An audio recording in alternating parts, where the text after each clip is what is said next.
Sir Sitadevi జాతకంలో ఇలా అడవులకి వెళ్ళేది ఉంది ముందే తెలిసినప్పుడు ఇలా వివాహ ప్రయత్నం చేయడం ఎంతవరకు కరెక్ట్ అంటారు? అంటే ఇక్కడ సరే మనం రామాయణం వాల్మీకి చెప్పాడు, భరద్వాజ మహర్షి రాశాడు. అందరూ తెలిసిందేంటి? రామాయణము వాల్మీకి రాశాను. వాల్మీకి రామాయణంలో బాలకాండ, అయోధ్యకాండ, అరణ్యకాండ, సుందరకాండ, కిష్కింధకాండ, యుద్ధకాండ, మొత్తం మనకున్నది 6 కాండలే. మరి రాముడు పుట్టినది మొదలుకొని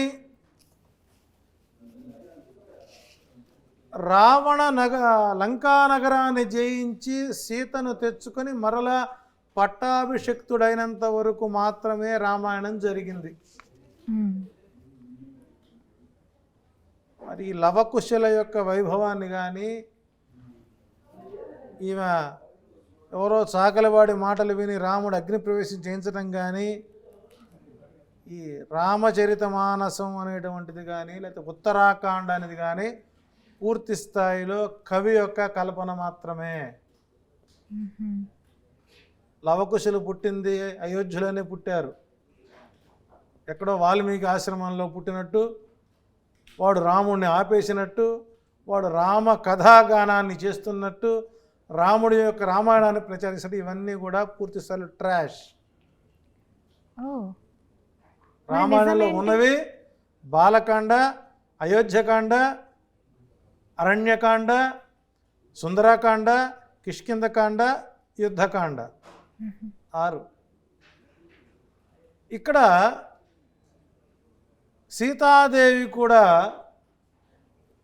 భూమిజ అంటారు. భూమిజ అంటే భూమిలో పుట్టినటువంటిది, భూమికి పుట్టినటువంటిది. అటువంటి భూమిజకు జనక మహారాజు భూకర్షకం చేస్తున్నప్పుడు ఒక పెట్టెలో దొరికితే ఆ అమ్మాయికి తీసుకుని వచ్చి జానకి, జా అంటే భూమి, జా అంటే సహనం, జా అంటే ఓర్పు, జా అంటే సౌశీల్యం,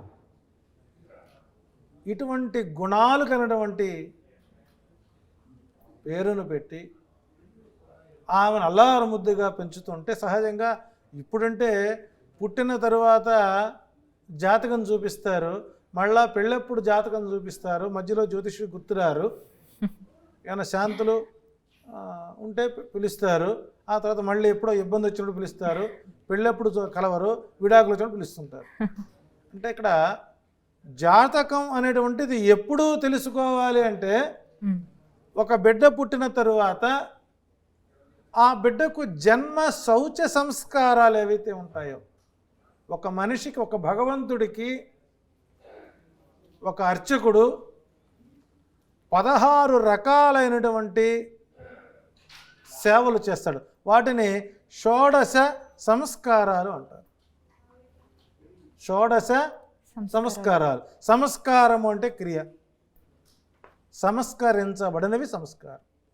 అట్లాగే పుట్టినటువంటి పసికందుకి తల్లి 16 రకాలైనటువంటి సేవలు చేస్తుంది. అందులో ఒకటి జన్మ శౌచ సంస్కారము. అంటే పుట్టిన బిడ్డ చూడండి ఒక్కసారి, ఆ పుట్టిన బిడ్డకి 27 రోజుల లోపు పేరు పెడతారు.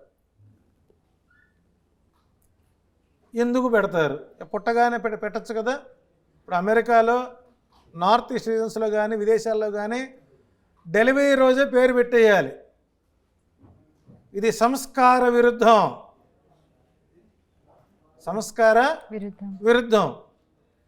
27 రోజుల వరకు ఈ తల్లి గర్భములో నుంచి బయటకు వచ్చినటువంటి శిశువుకి 27 రోజుల పాటు అన్నీ తలకిందులుగానే కనపడతాయి. మీకు తెలిసే విషయం గమనించారా? మీకు తెలియలే, 27 రోజుల వరకు తెలియలే మీకు. అమ్మ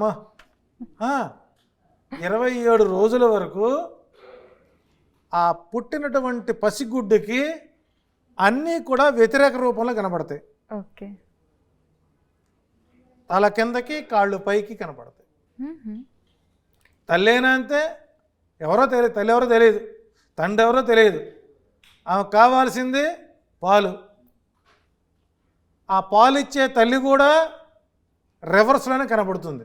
27వ రోజు దాటిన తరువాత ఆ శిశువు యొక్క మైండ్ సెట్, దృష్టి పర్ఫెక్ట్ పొజిషన్కి వస్తుంది. ఓకే. ఎందుకు అని క్వశ్చన్ వేయాలిగా మీరు. అంటే 27 రోజులు పుట్టినది మొదలుకొని ఆ నక్షత్రం తిరిగి వచ్చే వరకు తాను గర్భంలో ఎలా ఉంది, పర వ్యూహ విభవ. తల్లి గర్భంలో శిశువు ఎలా ఉన్నాడు, తల కిందకి కాళ్ళు పైకి ఉండి ఇలా రొటేట్ అవుతుంటాడు. కాబట్టి ఆ పుట్టిన శిశువు కూడా తన మైండ్ సెట్ ఉన్నటువంటి ఆలోచన, ఆ ద్రవ పదార్థాలు అలా రొటేట్ అవుతూ ఉంటాయి. ఓకే. 27వ రోజున ఆ పిల్లవాడికి తల స్నానం చేయించి ఒడిలో కూర్చోబెట్టుకొని ఆ కుడి చెవిలో ఆ పిల్లవాడికి వారి నాన్నగారి పేరు, వారి తాతగారి పేరు, వారి ముత్తాత గారి పేరు, వారి గోత్రం చెప్పి జన్మనామాసి, నక్షత్రనామాసి, వ్యావహారిక నామాసి అని పెట్టి కౌశల్య అనేటువంటి పేరుతో ఈ గోత్రంలో పుట్టి వంశాభివృద్ధి అవుతూ గోత్రాభివృద్ధి అవుతూ 100 సంవత్సరాలు దీర్ఘాయుష్యవంతురాలువై ఈ వంశానికి ఎటువంటి అప్రతిష్ట పాలు చేయకుండా వంశానికి పరువు ప్రతిష్టలను కలిగించాలని భగవంతుని ప్రార్థిస్తూ నీకు కౌశల్య అనేటువంటి పేరు పెడుతున్నాను అని తండ్రి ఆ బిడ్డను ఒళ్ళో కూర్చోబెట్టుకొని మధురమైనటువంటి తేనెతో ఆ నాలిక మీద నాకిస్తూ ఈ కుడి చెవిలో పేరు పెట్టి చెవులకు కుడతా, దాన్ని కర్ణవేద అంటారు. ఎప్పుడైతే ఇలా చెప్పారో ప్రతి ఒక్కరూ ఇక ఆ పేరుతో పిలుస్తున్నప్పుడు అప్పుడు ఓహో నా పేరు కౌశల్య కావాలి, నా పేరు రాముడు కావాలి, నా పేరు జానకి కావాలి అని అప్పుడు మనకు అప్పుడే కౌశల్య, జానకి, రాముడు. చివరికి మన దౌర్భాగ్యం ఏంటంటే పప్పి, లల్లి, మమ్మీ. అంటే ఇక్కడ 1955 వరకు 1945-47 వరకు ఒక వ్యక్తి పేరులో 27 పేరు అక్షరాలు ఉండేవి. పెద్ద పెద్ద పేర్లు. శ్రీరామకృష్ణ వెంకట సూర్యనారాయణ భాస్కర సత్యనారాయణ స్వరూప పెట్టుకునేవాడు. 47 నుంచి 77కి వచ్చేసరికి 16 అక్షరాల పేరు తగ్గిపోయింది.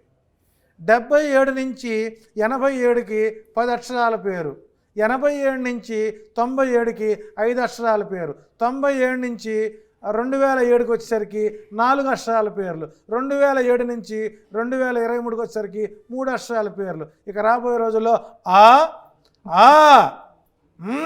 ఊ చివరికి గుడింతాలు కాకే తుమ్మిస్తేకే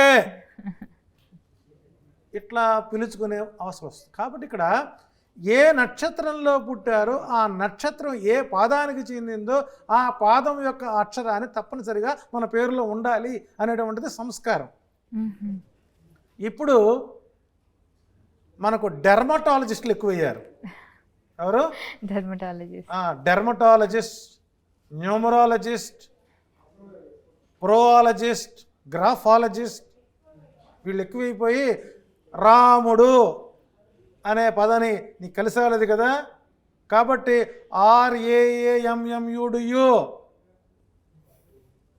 మన తండ్రి మన చెవిలో ఏ పేరు పెట్టాడు? రాముడు. ఏ భాషలో చెప్పాడు? మరి న్యూమరాలజిస్టు తెలుగులో ఉన్నటువంటి అక్షరాన్ని ఎలా మారుస్తారు? కాబట్టి ఇక్కడ ఇట్లా జనక మహారాజు గర్భాన అంటే ఒక రకంగా చెప్పాలంటే అయోనిజిగా పుట్టినటువంటి జానకీదేవికి ఆనాటి జ్యోతిష్యులు ఏం చెప్పారు, అప్పుడు హస్తసాముద్రికం బాగా ఉండేది. వారి యొక్క హస్తరేఖలను అనుసరించి భవిష్యత్తులో ఈ జాతకురాలు కొంతకాలం పాటు వివాహానంతరం అరణ్యవాసానికి వెళ్ళవలసినటువంటి వాతావరణం ఏర్పడుతుంది అని ఆనాడే జ్యోతిష్యులు చెప్పడం జరిగింది. సో కీప్ ఇన్ మైండ్, ఆ విషయం జానకీదేవి మనస్సులో ఉన్నది. అది ఉన్నది కాబట్టి, అది తెలుసుకుంది కాబట్టి ఆ విషయం అవగాహన ఉన్నది కాబట్టి వెంటనే వివాహం సమయంలో చేయవలసినటువంటి అయితే ముందుగానే చెప్పారు రాముడికి, అయ్యా మా అమ్మాయి జాతకం ఇది ఉంది, ఇది ఎలా వస్తుంది. ఒక స్త్రీ జాతకంలో ఈ అమ్మాయిని పెళ్లి చేసుకుంటే భవిష్యత్తులో చేసుకున్న అబ్బాయి చేసుకున్న అమ్మాయి మధ్య ఎలాంటి ఇబ్బందులు వస్తాయి అనుకున్నప్పుడు నేటి కాలంలో గణాల మీద చూస్తారు. దాని దిక్కుమాల ఇంగ్లీష్లో మ్యాట్రిమనీ వాళ్ళు ఏమంటారంటే కంపాటిబిలిటీ అంటారు. కంపాటిబిలిటీ అంటే ఏంటి, ఇద్దరి మధ్య ఉండేటువంటి అవగాహన ఒప్పందం. 18 మార్కులు కనుక వస్తే పాస్ అంటే 50-50 ఉండొచ్చు, ఊడొచ్చు. ఉంటే ఒక బాధ, లేకపోతే ఒక బాధ. పూర్వకాలంలో అత్తవారింటికి అమ్మాయి వెళుతోంది అని అంటే ఆ అమ్మాయిని కూర్చోబెట్టేవాళ్ళు. ఎక్కడ, ఎప్పుడు మీరు క్వశ్చన్ వేయాలి. అంటే వివాహ సాంప్రదాయాల్లో అప్పగింతలు అనే కార్యక్రమం ఒకటి ఉంది. వివాహ సాంప్రదాయంలో అప్పగింతలు అనేటువంటి ఒక సాంగ్యము క్రియ ఉంది. వివాహ ముహూర్తం అంతా అయిన తర్వాత, తలంబ్రాలంతా అయిన తర్వాత, సప్తపది అయిన తర్వాత ఆ పిల్లని అత్తవారికి అప్పచెప్పే ముందు ఒక గదిలో కూర్చోబెట్టి ఆమెకు సద్దన్నం పెరుగన్నం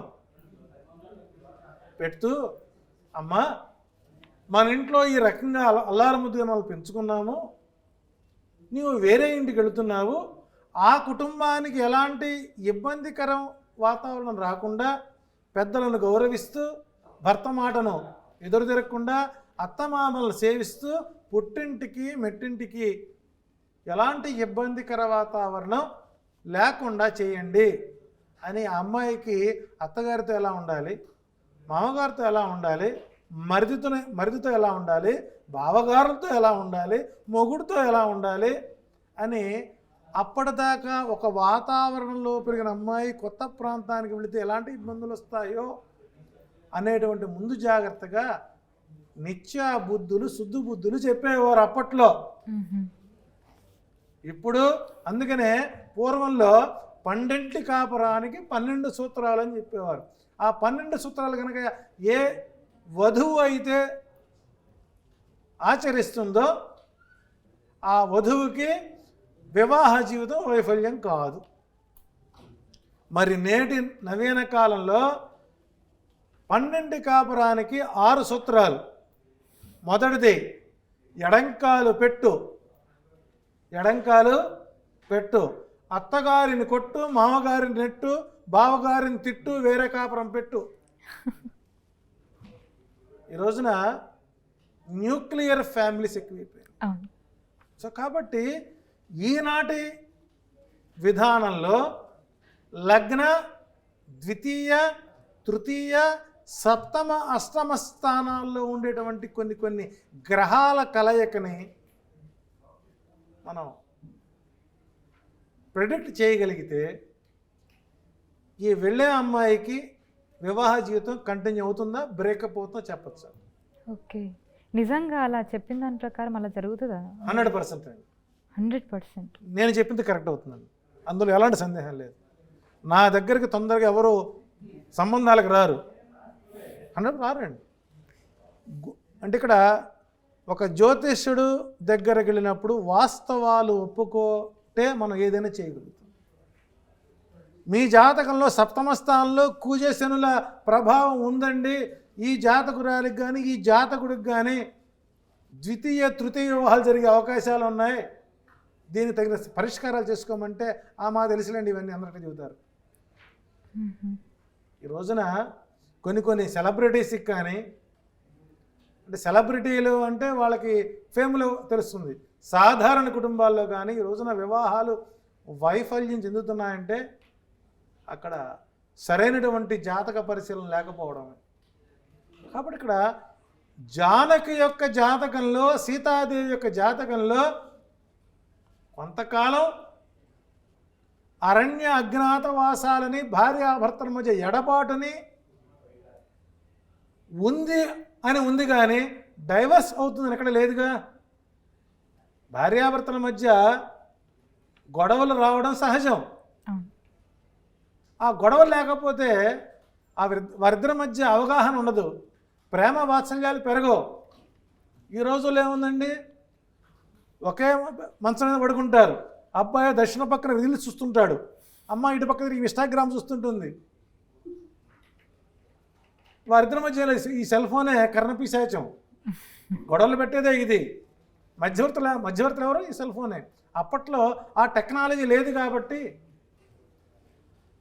వివాహ జీవితాలు పరిపూర్ణమైనటువంటి ఆనందకరమైన వాతావరణం, కష్టాలు పడ్డా చివరికి సుఖాలు పొందేవారు. కాబట్టి భగవంతుడు ఎప్పుడు కూడాను మనకు కష్టాలు పెడుతున్నాడు అంటే రాబోయే సుఖాలు అనే విషయాన్ని గుర్తుపెట్టుకోవాలి.